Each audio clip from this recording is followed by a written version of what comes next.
This is problem number 6 for assessment number 10. In this problem it says find the limit of the rational function as x approaches infinity and part B as x approaches negative infinity.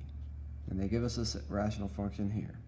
Now notice the highest degree in the denominator is to the 4th power.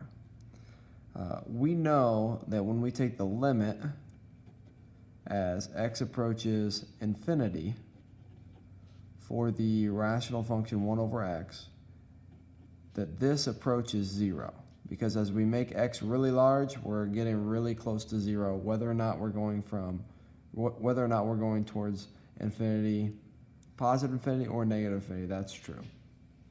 So we're going to use this piece of information to help us solve this. And the way we do that is we look at the highest degree that's in the denominator, which is to the 4th, and we're going to multiply the top by 1 over x to the 4th over 1 over x to the 4th on the bottom.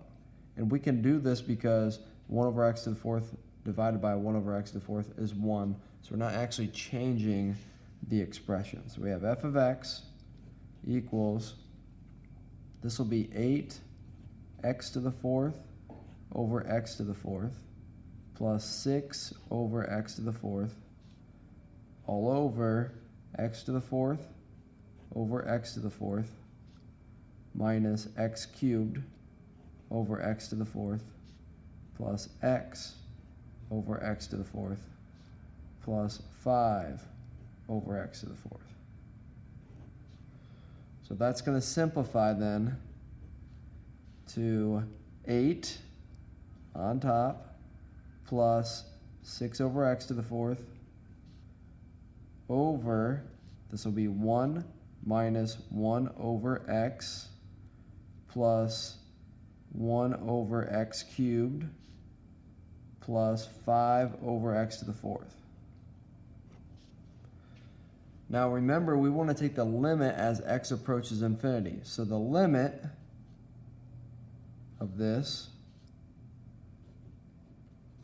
as x approaches infinity for 8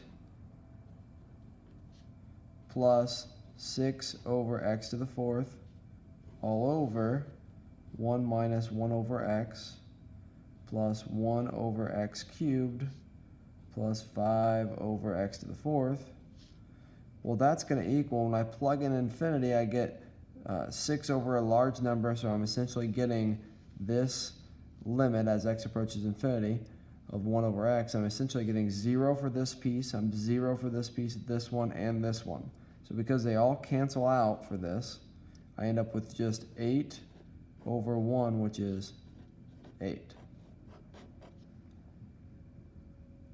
Now if I do the same thing, I do the limit as x approaches negative infinity for this same function here. So I'm just going to put ditto here for the same function. When I plug in negative infinity, that's going to be the same thing. I'm going to get 6 over a really large number. I'm still approaching 0 for each of these terms. So that's going to equal 8 as well, because I end up with 8 over 1, which is 8.